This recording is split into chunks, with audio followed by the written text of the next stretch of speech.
Hello sir, మీ పేరు ఏమి ఉండే? సురేష్ అండి నా పేరు. ఓకే ఓకే, సురేష్ గారు ఎక్కడి నుంచి మాట్లాడుతున్నారు మీరు? హైదరాబాద్. హైదరాబాద్. ఓకే, నేను మొన్న మీకు కాసకేసరి సిరప్ పంపించాను కదా.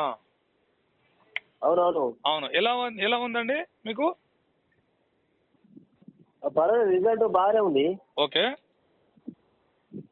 అయిపోయిందా సిరప్? అయిపోయిందా? ఇంకోటి వాడాలా ఎట్లా అని? అయిపోయిందా సిరప్? అయిపోయిందా?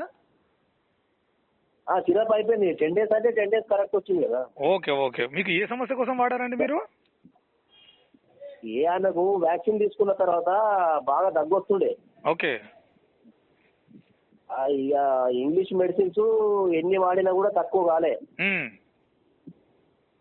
అయితే ఇక బాగా ఏమన్నా బాగానే డాక్టర్ అంటే మన క్యాన్సర్ కి అటాక్ అయిందో ఒకసారి చెక్ చేయించమంటే మొత్తం క్యాన్సర్ హాస్పిటల్ పోయి కూడా చెక్ చేసినాం. ఓకే. అలాంటిది ఏం లేదు, క్యాన్సర్ గిన్సర్ ఏం లేదు, అంత ఎక్స్రేలు అన్ని బాగానే ఉన్నాయి. ఓకే. ఈ దగ్గు మాత్రము ఇక అసలు ఒక 1 year నుంచి ఎడతెగని దగ్గు అన్నట్టు, రాత్రి నిద్ర కూడా పోకుండా ఆమె. ఓకే. ఒక 5-6 రోజులు వాడినాక కూడా అట్లనే వచ్చింది. సరే, కొన్ని మందులు ఎట్లుంటాయంటే ఫస్ట్ ఎక్కువ చేస్తే తర్వాత తగ్గిస్తాయి కదా. అవును, 100% కరెక్ట్.